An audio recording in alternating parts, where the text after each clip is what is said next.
Thank you, everyone. You get a gold star for hanging in with us. It's been an interesting and amazing morning. And there's so many themes you've heard that I think tie beautifully to what this panel has planned for you, so we're really looking forward to that. I will introduce my panelists to my left, and we'll jump right into the program. So to my left, I have Sister Paulette Lamonico, Executive Director from Good Shepherd Services, which I'm sure you've all heard of the great work that they do. We have Megan McAllister from the Altman Foundation. We always try and balance service delivery with funder perspective, which Megan provides for us. And third, we have Peter York from the Conservation Company, and you heard TCC referred to a couple times this morning, and the great work that they do in helping organizations think through difficult concepts. So from a perspective of giving you tools and ideas, I don't know if you've gone through your materials, but there are two handouts in your materials that we would love for you to refer to during this panel's presentation. And I will be referring to it throughout the course of the presentation. They look like this, and encourage you again to pull those out. Okay, so referring to those materials and thinking about this morning's conversations from Maria's initial points to the different panelists, we thought it would be a great way to start the conversation with this idea of performance management is the coming together of your program model and your business model. And how does an organization get to the best place of understanding what is the program codification, how does an organization grow that program, and lastly, you heard this morning references to replication and growth. And so how do you grow locally? How do you grow beyond your community and replicating the program itself? And so with that in mind, I'm going to actually start with Peter. Peter and the TCC group do tremendous work in the idea of framing difficult conversations and giving us guidance. And I'm going to ask Peter to talk briefly about the tools that the TCC company has developed in that area, and just some tidbits for you to think about in your own codification of your program. Peter? Terrific. So what I'm going to talk about, just to put a little wrapping around this, essentially at TCC we've been doing a lot of work evaluating different types of investments in capacity building. We've looked at, we have a lot of data. We have over 3,000 organizations now that have taken reliable, valid, statistically reliable, valid organizational assessments throughout the country. So we have all this data and we've have all this learning. And there's a lot of questions that get posed as we've done this over the past 12 years now, really looking at capacity and looking at performance and looking at what does it take in terms of sustainability. Everybody wants the questions answered. What makes a sustainable organization? What makes an organization grow? And really, what does it take to, quote, go to scale? And so as we start to look at this, we start to see there really is a process that we see come out in terms of what we're learning, in terms of this whole question of what does it take. And at a foundational level, one of the most important first steps, as alluded to here, is really, we find organizations that really sustain, grow, and are on the trajectory to really being able to be successful. In terms of, when we think of success, one of the things I think is important is, in the nonprofit sector, it's not about the size of your organization or the budget or the revenues you have. It's quite frankly the amount of impact you've had and how cost-effective you're getting at that. And so when you look at that as kind of your barometer, the first step in the process is, quite frankly, as just discussed here, codifying your program. What does that mean? It means really understanding what works for whom and under what conditions. It's really learning about our programs. And it isn't about just assuming they're effective or assuming the whole thing works for everybody. It is much more of a studied process of really listening to those we serve, hearing if they get the results, why some do, some modestly do, some do not, and really trying to figure out the right model for success. And also understanding, one of the things that is really interesting about all of this is that that first stage is actually not about proving that your program works as a whole to some outside funder or group. It's actually trying to figure out what the ingredients and recipes are for the different folks that we serve in different conditions in our organizations. So what it's much more about is the first step is internally really understanding what works. And I don't know if this comes as a surprise to anybody, but no one program actually can guarantee 100% success. In fact, it takes multiple pathways to get to success for those we serve. I was a case manager for the homeless. I often use the example. I had a client that came in. I used to work with the clients that were cross-drug addicted, been on the street since they were 12 years old, the ones that everybody meets at the corner. And they were one of my caseloads. In another caseload, I used to work with families who were newly homeless. And when you look at those two dynamics, you can't just say case management versus no case management, did it have an effect? That's a question for outsiders. Internally, we had to figure out what was the right tools and resources I could bring to address those unique situations. So it's really about figuring out what works. It's more about dissecting our programs rather than saying, hey, the whole thing works, fund me. That's the first stage. The second stage is really a stage of development where you're then converting that into the business piece. You're adding on top of this notion of how do we, now that we know something about what works, how do we begin to invest in reliably replicating what works? And it may be multiple paths to what works, but how do we begin to do that? How do we manage the delivery of this in a quality-controlled way? How do we actually figure out the business model for resourcing this consistently, sustainably, so we don't have to give up key pieces of success, key best practices? One of the things we begin to see at that second stage is also that, as many of you may experience in the nonprofit sector, there are certain nonprofits you walk into and people will tell you about this great program resource, on-the-ground staff person or staff persons who are just great. And if they got hit by a bus, you'd lose results for a while. Guess what? That's a recipe for shrink. It's a recipe for death. Because in the end, idiosyncratic ways of doing things you can't replicate. You can't really serve the community's problems. You have one person who can do something great when they're sick, get hit by a bus, whatever the case may be. You don't have a model that can really help multiple people through the lens. The best organizations essentially have figured out that it's the quality and really looking at, not that there's one formula for success, but we do have to still manage the quality, and we have to look at that. And they build their business model around that. Once they figured out those two components, the program codification and, quite frankly, the model for resourcing and doing that program well, it's at that point they're really ready to reach another level in terms of growth. And it's at that point they can really talk about not just replication in our sector. We talk a lot about replication and going to scale almost programmatically. Take a great program to scale. It doesn't work that way. You actually have to take the business model that surrounds the program to scale. And is it possible? What we also learn is in different community contexts, we have some more learning to do. Sometimes if you try to take something in one community, move it to another community, you actually have to go back to square one and make sure you tweak and modify because not everything works the same. So it's a process of learning, and learning is really the key to a lot of these models. And so as we start to see this move forward, we say how important all these things are. The third thing I'm going to mention is the planning piece. One of the things that's very interesting and a little provocative is that the organizations that grow do something very important, but only about 5% of them succeed at this. It is called, they have enough data and information about what works for their program that they keep all of their funders and board and everybody out of their program kitchen. Their program design kitchen is off limits. If you actually invest in an organization or you find nonprofits that take money and says, here's $150,000, implement this program that this researcher has just developed, I'll show you an organization that will shrink in 3 to 5 years if they take a lot of those checks. In other words, a lot of the nonprofit success is actually, and there's not a lot of it, by the way, the organizations I'm describing make up at most 5 to 10% of the nonprofits, over $250,000. So when you look at this, this is the bar. But one of the things that's a real challenge in our sector that I'm going to then pause is really this notion of how do we balance the demand to sort of control our programs, figure out what works, build a business model while keeping interested funders and investors out of the program kitchen. You're welcome in the dining room. You're welcome to invest in the restaurant, but you're not allowed in the kitchen.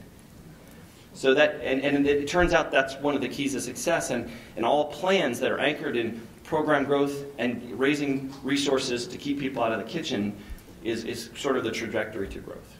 Thank you, Peter. Thank you. And Hope I did that to expand on that, I'm going to ask Sister Paulette, who has mastered this art in many different ways, to share from her perspective as a leader of a very diverse set of services, how she has addressed this idea of codification and growth and the business model. Thank you, Hilda. First of all, it's really a pleasure to be here today, and I hope that our approach to this will be helpful. So, first of all, I think there are many, many different models for achieving performance metrics. And so while Peter has just presented some of the information on this pyramid model, the form that I find to be most helpful is this round circle that you have, because it helps really define what it is that we're trying to do. So at Good Shepherd, our goal, our mission, is to surround vulnerable young people and families with a web of supports that help them achieve self-sufficiency. So it's a very, very broad mission, and within that mission, we have a very clear theory of change for each program model that we have. But we also have an overall understanding of what it is that we're trying to achieve. So we know that our overarching goals for Good Shepherd is that we want every young person to feel safe. You know, we work with young people in juvenile justice and foster care in some very vulnerable neighborhoods and provide community-based programs. So safety is extremely important. Because we are a youth development organization, we feel that establishing a sense of belonging is the second overarching goal, because we want every one of our young people to feel a sense of connectedness with themselves, within themselves, with their families, with the community. And finally, skill building. So because many of our programs are public school based and we work with young people who are overage, undercredited, who need particular help and supports to get through high school, it's important that they gain the skills and the techniques that they need to be successful. So once we established what our overarching goals were, our theory of change, we then began to look at, well, how are we going to know when we're there? And that's when this circle, I found, becomes really, really helpful, because we had to gather our program people together and really define what we hope to achieve concretely. And then we began to think about how we would measure that. How would we know when we were successful? So for us, it was a question of purchasing a database and beginning to enter information into it. And then once we had a sufficient amount of information, stepping back, bringing together the program people, analyzing the information that we found, and we began to tweak, to look at where we were successful, comparing one program with another, one set of circumstances to another, and began to tweak, as Peter mentioned, the interventions that we were able to provide so that we knew that we were meeting the needs of the young people and families that we were working with. So it's a constant circle of gathering information, analyzing it, reflecting upon it, and making changes to really help meet the mission, the purpose of the program. And I have to say, I know one of our earlier, I think it was, I'm not sure which one of the panelists, said that it took her 3 years to get this change of thinking. I have to say at Good Shepherd, because we're a quite large agency, it's still a work in progress, and we have been working on it for the last 6 to 7 years. It really is a big sea change to get people to start to frame their thinking and their work in a different way. So while we still love to tell our funders really wonderful stories about that child and this success, we understand that we have more to provide them with these days, because we're able to utilize the data that we've been able to collect to help sell our work. Thank you, Sister Follette. This is a great segue to for Megan to add here. As a funder, Megan, you often walk into that magic balance between what your foundation expects from your investments and what organizations' approach to program codification is. So from that perspective, what are some of your words of wisdom for the audience in terms of how they can best communicate that to funders? Well, I love Peter's metaphor of keeping funders out of the kitchen. Mm-hmm. And I think that you do that by having we really look for three things. Just quickly, I want to say that Altman, I think most of you know, we're a local funder. We have a very broad portfolio that includes education, health, arts and culture, strengthening communities. We also do capacity building. We do some policy and applied research work in our areas of interest. So we have a really broad portfolio. And we have, at any given time, about 170 organizations we're supporting of various scope and capacity when it comes to performance measurement and or evaluation. All that said, that what we get excited about, and we actually see it in organizations of all different sizes, are organizations that are really clear about what success looks like, have articulated both internally and externally a theory of change about how they're going to get there, and have a measurement and learning strategy that includes qualitative and quantitative data that they're going to collect along the way that allows them to course correct. And if you lay that out for most funders and say, here's how we're going to approach it, and there's strong evidence to suggest, we know as funders that you can't, if you look at an outcome, an important outcome as the end of a long causal chain of dominoes falling, we know every domino can't fall in one grant period. And we know that not all programs are going to knock over all the dominoes. But what we are looking for is an evidence-based and experience-based theory for how you're going to knock over some really important dominoes that significantly increase the likelihood you're going to get where you want to go. And of course, after that, where you want to go needs to be in line with the results that we've identified as priorities as a foundation. But I think, and once we've decided that an organization seems to fit in our guidelines, if they send us a set of results or benchmarks and we can't quite see the connection of the results we seek with those benchmarks, there's always a conversation. And it's often, it's really powerful, as Peter said, when the organization educates us about here's why this indicator or this interim result is really important, why we're going to measure it, and why we know it's going to make a big difference. And that helps keep funders out of the program kitchen. Thank you. And actually, just to remind everyone, those question cards, if you're thinking about any questions as we're going along, please make sure that you raise your hands with them. Something that came up several times this morning with the various panels was this idea of engaging staff and the power of staff to make things happen.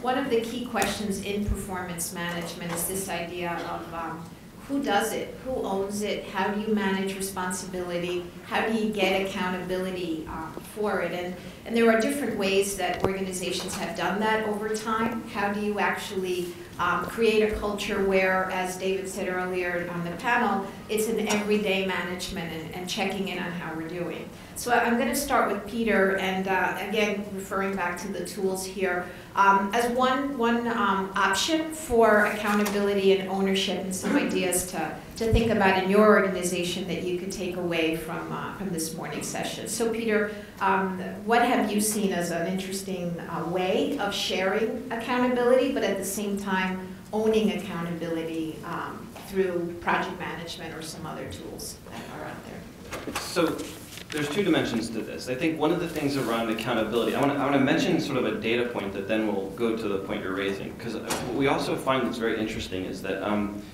when it comes to a lot of the measurement work and the accountability and sort of who's responsible ultimately, we actually find that organizations where there are truly what we would call sort of the design leaders. These are people, how many of you heard the acronym RACY, R-A-C-Y? It's a project management tool that is very beneficial. I encourage you all to sort of look at it. I found it through some client work I've been doing with corporate clients, and they've been using it, and then I went and Wikipedia, and I just figured it all out.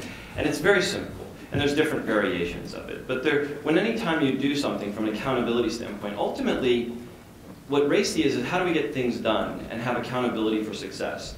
Essentially, it works for projects, it works for tasks, there's ways to adapt it to different things.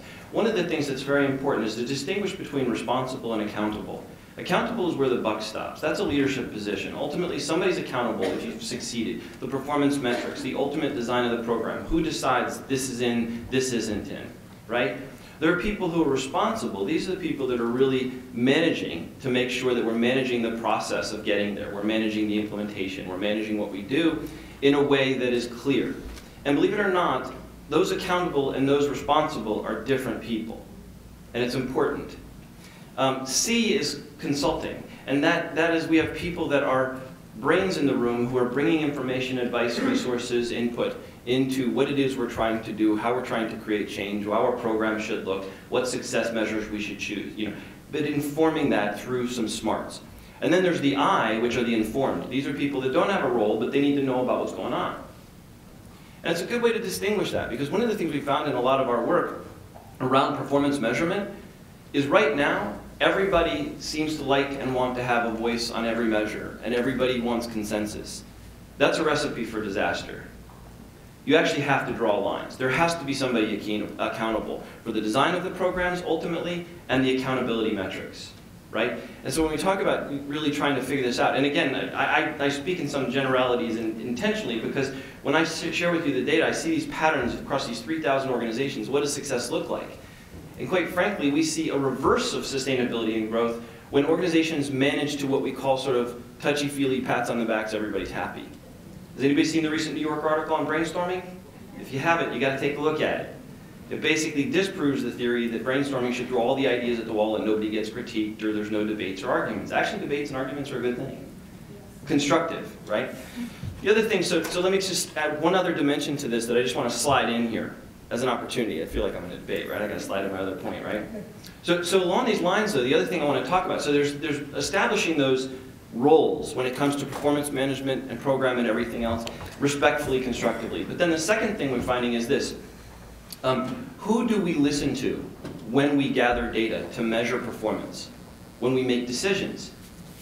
Fascinatingly, in our sector, we're more likely to listen to the implementers than the client. You all are collecting, and a lot of organizations collect a lot of output data. I was a case manager. How much service did I deliver? How many people did I touch? How many referrals did I make to food pantries or clothing pantries? Guess what? That's analogous to evaluating in the private sector whether somebody put the product on the shelf. Doesn't really have any bearing on whether it actually did anything. So the best organizations we see are organizations that gather data from those that receive the services. That's one of these principles you should be really looking at. It's an objective to your program design, right? It is subjective data. People will disparage self-report. Self-report is when an implementer tells you they delivered a service.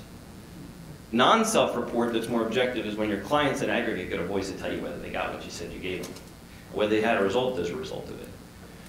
So that's another key part of this, is kind of like, who do we talk to, who makes decisions, and there needs to be clarity along those lines. And actually ideas and debates and constructive arguments are actually a good thing. And consensus when it comes to measurement and really effectiveness turns out to be, in some cases, even a reverse predictor of success and growth. So I don't mean to be too provocative, but those are sort of my highlight answers to the question. Thank you, Peter. And Megan, I'm going to turn to you and ask you the question. Again, when you're in your partnership with grantees and this question of accountability and ownership comes up, what are some of the successes that you have seen with some of your grantees in addressing this idea of ownership and accountability? Well, when we switched over to this results-based approach, which we started in 2008, we actually held day-long trainings or workshops for all of our current grantees.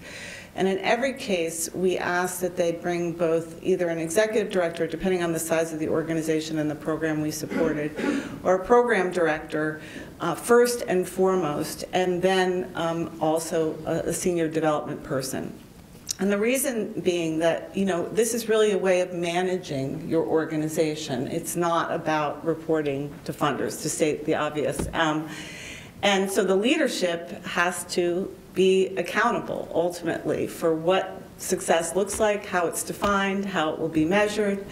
And oftentimes what we were seeing is that the development staff was sort of driving it, in some cases, understandably, in order to address the query of funders. And so we were really trying to make a turn there and talk about, this is a way of managing your organization. And And I think that was fairly successful. A lot of people said that it made them think differently about the work. We did not talk primarily about our application questions. We talked primarily about the challenges of management and how, we did not, but the Rensselaerville Institute, who we enlisted to help run these workshops, the challenges of management, what energizes your organization, how to get the people who need to execute on the outcomes on the same page about what are important benchmarks and indicators. And we saw a great deal of interest around that and energy. And the other interesting thing that I've heard over time, we haven't mentioned boards here, but Jason Lilien talked a lot about boards and how do you engage boards, energize boards, give boards a clear role. And I think boards are hugely energized by good performance management and by also being sharing in the accountability of keeping the organization's performance strong and their business sustainable. So that is something that we also ask grantees about, talk with them about, encourage. We often involve board members in meetings we have about the organization. So it's just another point I wanted to put up. Thank you. And I guess, Sister Paulette, you have a very significant number of members in your senior team. You have over 100 programs that you deliver, and some in a more replicated form, some less. Could you share just a few thoughts on how you've gotten this accountability under control? Well, I'd like to think it was totally under control. I hope it is. But as we know, it's these things are always a work in progress. So just from a perspective of someone who has to deal with lots of different government agencies and lots of different expectations, as I look out across this room, I realize that many of you are, could be sitting here saying the very same thing. It really is a challenge when you step back and begin to look